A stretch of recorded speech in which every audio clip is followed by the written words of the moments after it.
Hello friends, welcome back to my channel. நாம் இன்னைக்கு Udupi restaurant style ரசம் எப்படி வைக்கிறதுனா பார்க்க போகிறோம். இதுக்கு ஒரு மசாலா ட்ரை ரோஸ்ட் பண்ணி ஆல்ரெடி நான் அரைச்சி வச்சிருக்கேன். இந்த மசாலா எப்படி அரைச்சுங்கிறது நான் ஆல்ரெடி ஒரு கோவக்காய் வறுவல்ன்ற வீடியோவில் ஆட் பண்ணியிருக்கேன். அந்த வீடியோவும் செக் பண்ணி பாருங்கள். இருந்தாலும் நான் இங்கே ஒரு வாட்டி சொல்கிறேன்.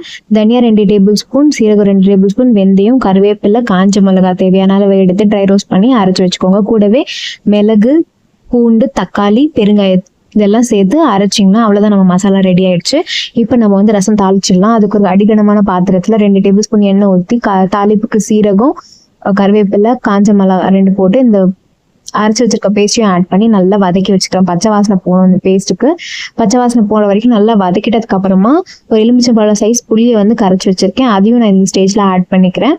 புளி தண்ணி ஆட் பண்ணதுக்கு அப்புறமா கொதிக்க விடக்கூடாது. ஸோ நுரைச்சி வரும்போதே ஆஃப் பண்ணிடுங்க. ஸோ கூடவே மஞ்சத்தூள், பெருங்காயத்தூள், உப்பு, இவ்வளவுதான் நம்மளோட சூப்பரான சுவையான உடுப்பி ரெஸ்டாரண்ட் ஸ்டைல் ரசம் ரெடி. நல்லா நுரைச்சி வரும்போது ஒரு வாட்டி கிளறி விட்டுட்டு கொத்தமல்லி தூவி இறக்கிடுங்க.